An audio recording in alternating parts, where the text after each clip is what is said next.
وہ بہت غصے میں تھے، بہت پریشان تھے، اور انہوں نے بات ہی اس جملے سے شروع کی کہ انہوں نے مجھے تشدد کا نشانہ بنایا ہے، انہوں نے مجھے تنہائی میں رکھا ہوا ہے، میں بمشکل باہر جاتا ہوں، بس سیل کے باہر ایک چھوٹی ہی جگہ ہے جہاں وہ صرف چند قدم چل سکتے ہیں، شاید 50 فٹ، وہ بھی تب جب انہیں سیل سے باہر نکلنے دیا جائے۔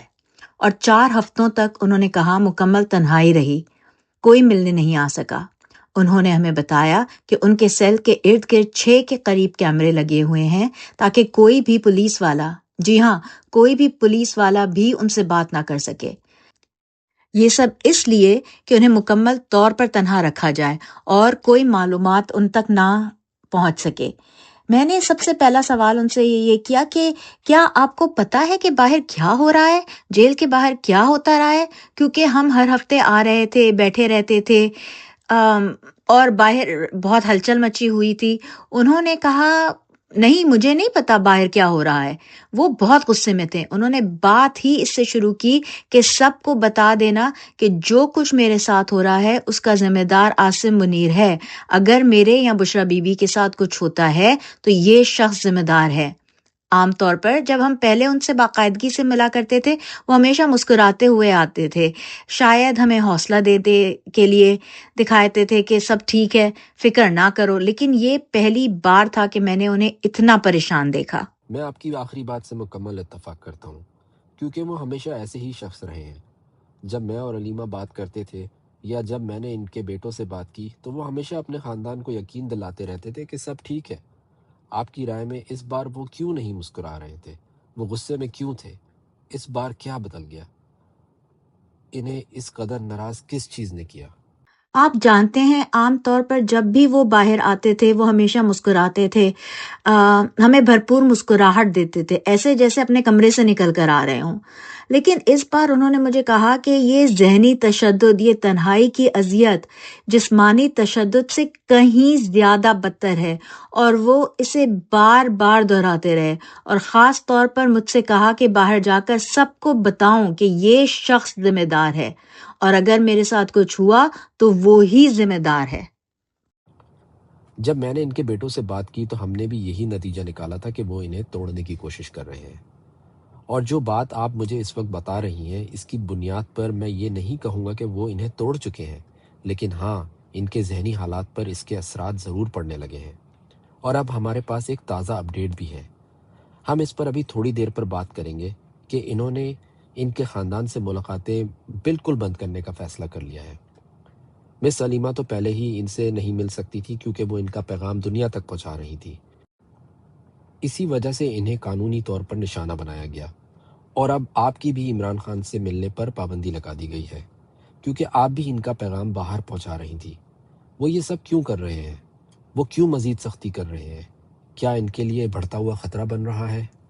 اس بار انہوں نے خود مجھے کہا کہ وہ مجھے توڑنے کی کوشش کر رہے ہیں، لیکن میں ٹوٹوں گا نہیں، چاہے وہ میرے ساتھ کچھ بھی کریں، میں اپنے موقف پر ڈٹا کھڑا ہوں، اور یہی پیغام مجھے باہر پہنچانا تھا کہ وہ چاہے کچھ بھی کریں وہ مزاحمت کرتے رہیں گے، ان کا موقف وہی ہے، اور انہوں نے مجھے خود بتایا کہ وہ مجھے توڑنے کی کوشش کر رہے ہیں، اور میں جانتی ہوں کہ وہ ایسا کیوں کر رہے ہیں۔ ماریو، اگر میں اس بارے میں کچھ کہوں، دیکھیں بات یہ ہے کہ لوگ باقاعدگی سے ہمارے پاس آتے ہیں اور کئی دفعہ یہ بات کہتے ہیں کہ کاش آپ کوئی درمیانی راستہ نکال لیں۔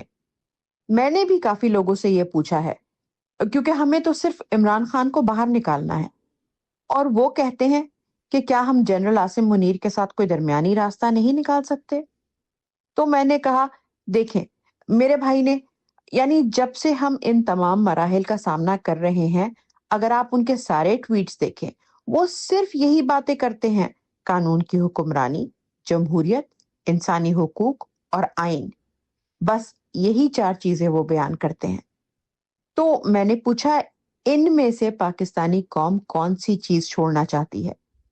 کیا آپ اپنے کسی حق سے دستبردار ہونا چاہتے ہیں؟ وہ تو عوام کے حقوق کے لیے کھڑا ہے، تو جو حق آپ چھوڑنا چاہتے ہیں وہ بتا دیں، کیونکہ انہوں نے کبھی اپنے لیے کچھ نہیں مانگا۔ اب صورتحال یہ ہے کہ اسٹیبلشمنٹ انہیں جو دینا چاہتی ہے وہ صرف ذاتی ریلیف ہے۔ وہ انہیں کہہ رہے ہیں کہ ہم تمہیں ریلیف دیں گے، تم ہماری شرائط پر باہر آ جاؤ صرف اپنے لیے، اور وہ کہتے ہیں کہ میں اپنے لیے باہر نہیں آؤں گا، میں یہاں ہوں۔ آپ کو آزادانہ اور منصفانہ انتخابات کرانے پڑیں گے، آپ کو قانون کی حکمرانی ماننی ہوگی، اور وہ بار بار کہہ چکے ہیں کہ عوام کو آئین میں کی گئی 26ویں ترمیم کے خلاف کھڑا ہونا چاہیے، پھر 27ویں ترمیم، اور اب وہ 28ویں ترمیم لانے جا رہے ہیں، اور یہ تمام ترامیم شخصی بنیادوں پر مبنی ہیں۔ یہ ترامیم کسی ایک ہی شخص کے مفاد کے لیے لائی جا رہی ہیں۔ انہوں نے ایک اور کام کر کے خود کو مزید بے نقاب کیا ہے، جو کہ اس دور کے حساب سے کافی مضحکہ خیز ہے۔ وہ یہ کہ انہوں نے آرٹیفیشل انٹیلیجنس سے جعلی ویڈیوز بنائی۔ یہ پہلے میری بہن کے ساتھ کیا، پھر میں نے اسکائی ٹی وی پر ایک یلدا حکیم کو انٹرویو دیا تھا، انہوں نے اس انٹرویو کے ساتھ بھی وہی کیا، اور اس بارے میں یلدا نے بھی اسکائی ٹی وی پر بات کی ہے۔ میں نے وہ جعلی ویڈیوز دیکھی ہیں، ان میں سے کچھ بہت کم معیار کی ویڈیوز ہیں، وہ واضح طور پر جعلی لگتی ہیں۔ جس نے بھی ان کو بنایا ہے وہ بھی بہت مایوس کن نظر آتے ہیں۔ ڈاکٹر، جب انہوں نے آپ سے بات کی تو انہوں نے اپنی نفسیاتی اذیت کے بارے میں بات کی جس سے وہ گزر رہے ہیں۔ عمران خان نے اس قید تنہائی کے بارے میں بات کی جس کا وہ سامنا کر رہے ہیں۔ کسی انسان سے کوئی رابطہ نہیں، کئی ہفتے گزر گئے ہیں، بجلی نہیں، محدود وقت سیل سے باہر جانے کو ملتا ہے، ان کے پاس جیل کے بنیادی حقوق نہیں ہیں۔ کیا انہیں ابھی بھی اپنی کتابیں مل رہی ہیں؟ پڑھنے کے لیے کوئی کتابیں نہیں، کیونکہ ہم اس سے پہلے 4 ہفتوں سے نہیں ملے ہیں، بلکہ 7 ہفتوں سے۔ عمران نے ہم سے کتابوں کا پوچھا، میں نے انہیں بتایا کہ ہمیں یہ بھی معلوم نہیں تھا کہ آج ہم جیل میں اندر آ رہے ہیں یا نہیں۔ کار جیل سے تقریباً 2 کلومیٹر دور کھڑی تھی، مجھے جیل جانے کے لیے 1.5 کلومیٹر چلنا پڑا۔ وہ کار کو جیل کے احاطے میں ہی جانے نہیں دے رہے تھے، تو کتابیں اسی گاڑی میں تھیں۔ وہیں تو ان کی کتابیں تھیں۔ ہم ہر وقت ان کی کچھ کتابیں اپنی گاڑی میں رکھتے ہیں کہ کبھی بھی ہمیں اجازت مل جائے، زیادہ تر مگر پرسوں نہیں، ہاں پرسوں، میری بہن کو اس کا نہیں پتا، میں کورٹ میں تھی پنڈی میں۔ کل ہم نے جج کو 11 کتابیں دی تھی اور درخواست کی تھی کہ انہیں جیل بھجوا دیا جائے، تو امکان ہے کہ شاید انہیں کتابیں مل جائیں اگر وہ جج جیل بھجوانے کا انتظام کر دیں۔ واحد چیز جو کہ عمران خان نے کبھی اپنے لیے کہی ہے، وہ ایک اپنے بیٹوں سے، اپنے بچوں سے بات کرنا چاہتے ہیں، اور دوسرا کتابیں۔ تو یہ لوگ اس بات کو یقینی بناتے ہیں کہ ان کی اپنے بیٹوں سے بات نہ ہو اور انہیں کتابیں نہ ملے۔ یہ ان کے تشدد کا طریقہ ہے، یہ جو مسلط شدہ حکومت ہے۔ ایسا ہی ہے کہ لوگوں کے تجزیے اور مباحثوں میں اکثر عمران خان ہی زیر بحث ہوتے ہیں، اور چند لوگوں نے ہم سے بھی یہ بات کی ہے اور کہا ہے، جیسا کہ آپ جانتے ہیں، کہ شاید وہ حالات کو جانچنا چاہتے ہیں۔ ایسا لگتا ہے کہ وہ نہیں جانتے کہ عمران خان کے معاملے میں کیسے آگے بڑھیں، مگر انہیں یہ جانچنا ضروری ہے کہ اگر انہوں نے عمران خان کو قید تنہائی میں ڈال دیا تو کیا ہوگا۔ یہ افواہ کہاں سے پھیلی کہ وہ زندہ نہیں ہے؟ یہ کس نے شروع کی؟ ان کا یہ دعویٰ ہے کہ یہ افواہ افغانستان سے پھیلائی گئی ہے۔ میں نہیں جانتی کہ یہ خبر افغانستان سے کیوں پھیلائی جائے گی، لیکن حقیقت میں وہ یہی تاثر دینا چاہتے ہیں کہ یہ بات یا تو افغانستان یا بھارت سے شروع ہوئی۔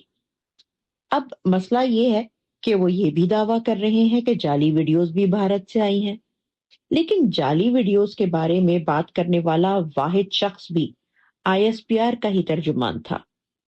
تو ہاں، ہمیں فکر ہے، اسی لیے ہم جیل کے باہر جاتے ہیں۔ ہم یہ سب برداشت نہیں کریں گے۔ ہم عمران خان کی جان کو خطرے میں ڈالنے کی اجازت کیسے دے سکتے ہیں؟ ایسا کیسے ہو سکتا ہے کہ ہم ان کا تحفظ نہ کریں؟ بنیادی طور پر لوگ اب پریشان ہی نہیں بلکہ غصے میں ہیں۔ کئی لوگ ہمیں فون کرتے ہیں اور کہتے ہیں بس اب بہت ہو چکا، آپ کو اس سے بھی زیادہ کرنا ہوگا۔ صاف بات یہ ہے، جو کچھ ہم بطور بہنیں کر سکتی تھی وہ ہم نے کیا ہے۔ آپ کو اندازہ نہیں کہ ہماری دوسری بہن نورین نیازی کو کتنے وحشیانہ طریقے سے مارا گیا۔ وہ 71 برس کی ہے۔ پولیس خواتین اہلکار نے انہیں ان کے بازو اور بالوں سے پکڑ کر گھسیٹا۔ اندھیرے میں چند منٹوں کے لیے ہمیں پتہ بھی نہیں چلا کہ یہ سب کیا ہو رہا ہے۔ ہم جب ان کے پاس پہنچے اور انہیں اٹھانے کی کوشش کی تو وہ نیم بے ہوشی کی حالت میں تو نہیں مگر وہ صدمے کی حالت میں تھی۔ ان کو آج تک یہ بھی نہیں یاد کہ اس رات ان کے ساتھ ہوا کیا تھا۔ ہمیں ان کو یاد دلانا پڑا کہ ان کے ساتھ کیا ہوا۔ ہمارے پاس عمران خان جیسا لیڈر ہے جس نے لوگوں میں شعور اجاگر کیا ہے کہ وہ اپنے حقوق کے لیے کھڑے ہوں۔ اصل میں وہ عمران خان سے خوفزدہ نہیں ہے، بلکہ ان کو خوف تو یہ ہے کہ لوگ اپنے حقوق کے لیے اٹھ کھڑے نہ ہوں۔ یہی وہ چیز ہے جس سے یہ چھوٹا سا مافیا ڈرتا ہے۔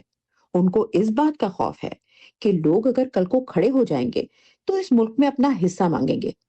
جب 250 ملین باشعور لوگ پاکستان میں اپنا حصہ اور حق چاہیں گے تو اس سے اس چھوٹے سے مافیا میں جو کہ پاکستان سے فائدہ اٹھا رہا ہے خوف پیدا ہو جاتا ہے۔ سو عمران خان وہ شخص ہے جو 250 ملین لوگوں کی قیادت کر رہا ہے اور اس چھوٹے مختصر سے گروہ کے خلاف کھڑا ہے۔ یہ گروہ ویسے مزید سکڑ رہا ہے۔